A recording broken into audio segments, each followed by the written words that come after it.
Welcome to the University of Michigan Dentistry Podcast Series, promoting oral health care worldwide.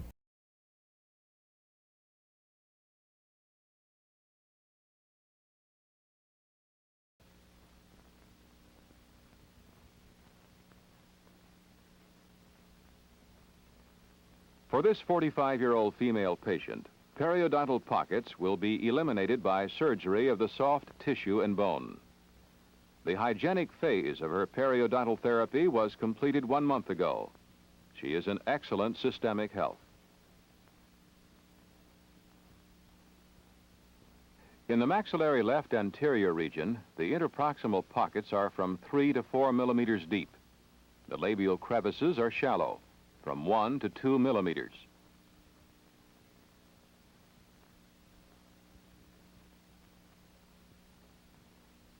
The deepest pockets, 5 to 6 millimeters, are located between the second bicuspid and the first molar.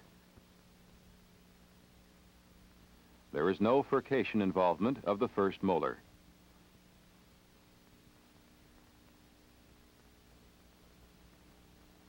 On the palatal aspect, the interproximal pockets are also 5 to 6 millimeters, while the mid-palatal pockets are 3 to 4 millimeters.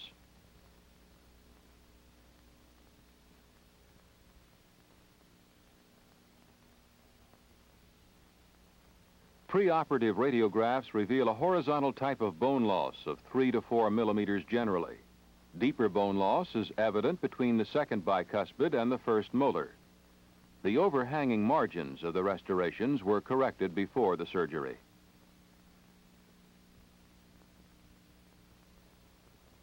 A Bard-Parker number 12B blade is used to make the initial incision, which is started about 1 millimeter from the free gingival margin.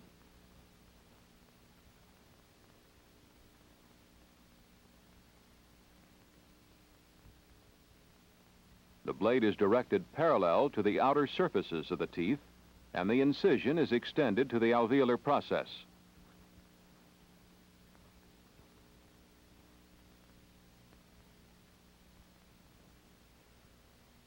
Only a part of each interdental papilla is included in the flap.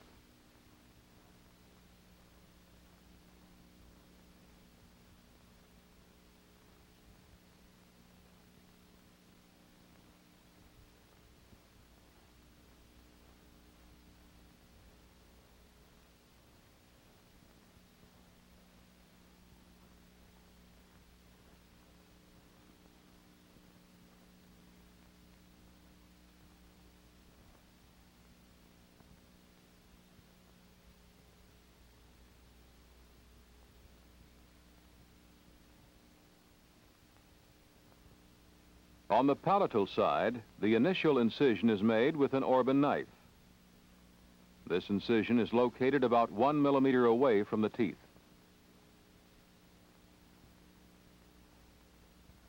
It extends directly across the papillary areas, so the interproximal bone will remain exposed following repositioning of the flaps after the surgery.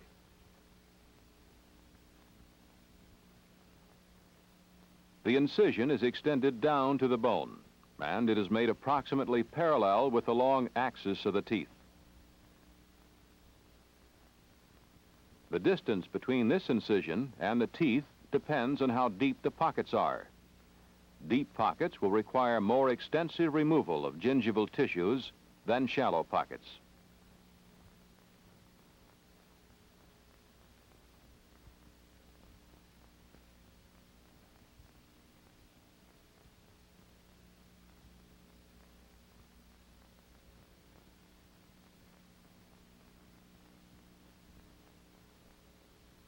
The second incision is made along the root surfaces of the teeth, from the bottom of the gingival crevice or pocket and extending to the alveolar bone.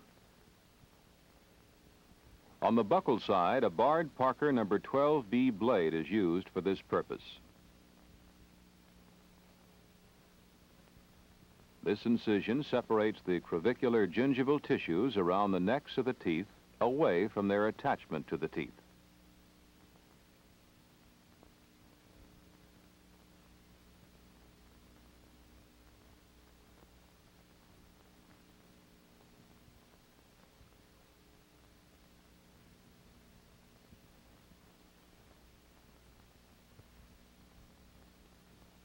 On the palatal side, a similar incision is made to release the crevicular tissues from the teeth. In this location, an Orban knife can be used. The operator manipulates the instrument carefully to avoid scratching the tooth surfaces with the knife.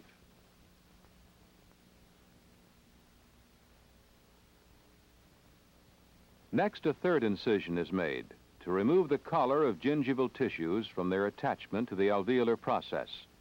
A narrow Orban knife is used for this incision.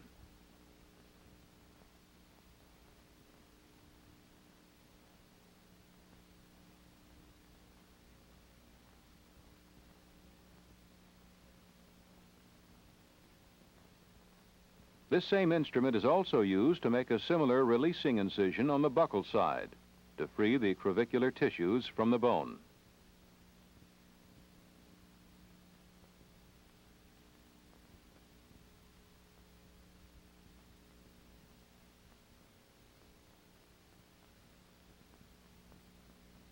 After the 3 incisions have been accomplished on both the buccal and palatal aspects, a full-thickness mucoperiosteal flap is raised on the buccal side using a mucoperiosteal elevator. The flap is elevated for a distance of about 4 to 5 millimeters from the necks of the teeth. Then the gingival tissues around the teeth and the interproximal soft tissues are removed with curettes.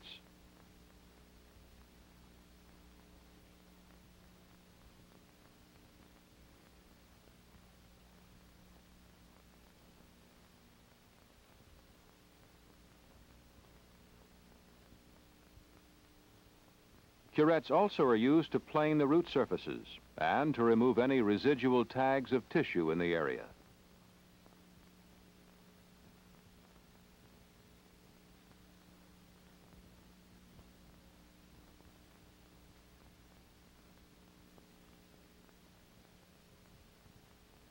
Next, a Bennett elevator is used to raise a palatal flap. This flap is elevated for a distance of about 3 to 4 millimeters to provide access to the interproximal areas and to the alveolar process.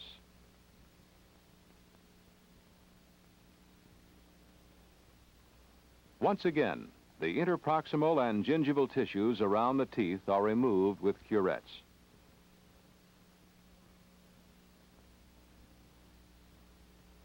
Also, planing of the root surfaces is accomplished with curettes.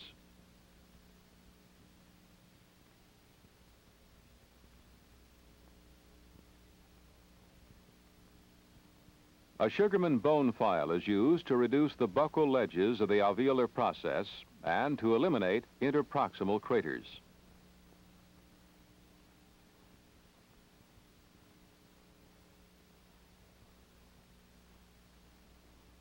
An ocean bean bone chisel is an excellent instrument for any osteoplasty and/or osteectomy which may be needed. It can be used to reduce the buccal bone to the interproximal level and to create the desired contour of the alveolar process. A similar bone reduction is also done on the palatal side.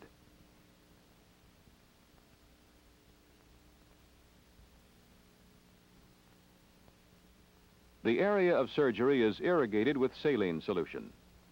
Although there is still some reverse architecture between the second bicuspid and the first molar, no attempt will be made to correct this situation completely, since it would involve exposure of the trifurcation of the molar and would also require considerable reduction of the bone which supports the bicuspid.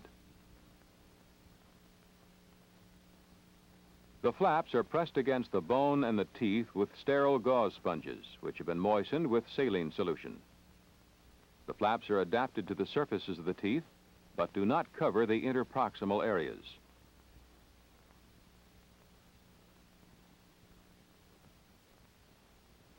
Figure 8 sutures are employed to hold the flaps in position.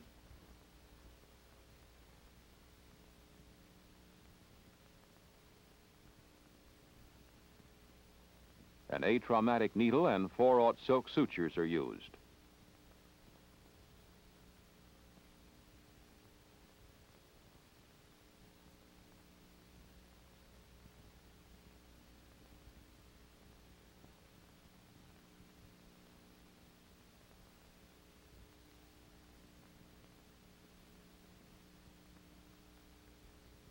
The sutures are knotted on the buccal side.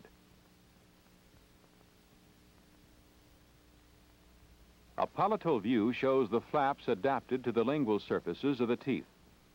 The interproximal spaces are not covered, and bone is left exposed.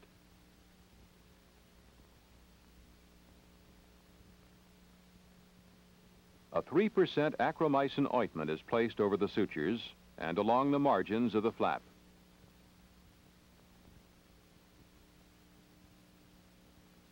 A periodontal dressing is placed over the area of surgery on both the buccal and palatal sides.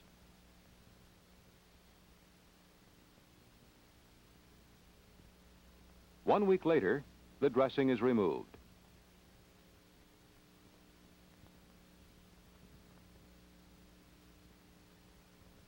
The area has been cleansed, and the sutures are taken out.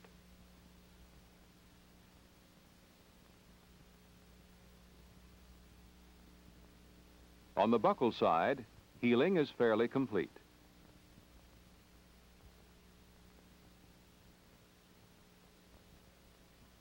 On the palatal side, granulation tissue has formed over the areas of denuded bone.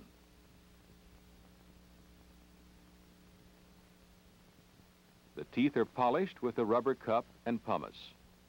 Interproximally, dental tape and pumice are used. A new dressing is placed over the areas, since the interproximal healing is not complete. On the palatal aspect, the new dressing covers the granulation tissue. 6 months later, the periodontal tissues appear healthy. The gingival crevices are shallow, 1 to 2 millimeters in the anterior region.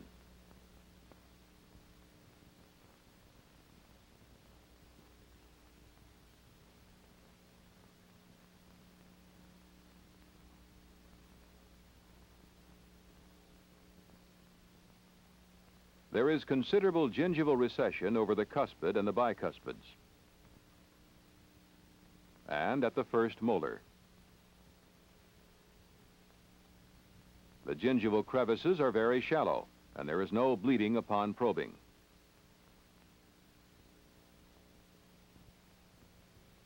On the palatal side, the periodontal tissues appear healthy, and the gingival crevices are shallow. Also, there is recession of the gingival margins and of the interdental papillae.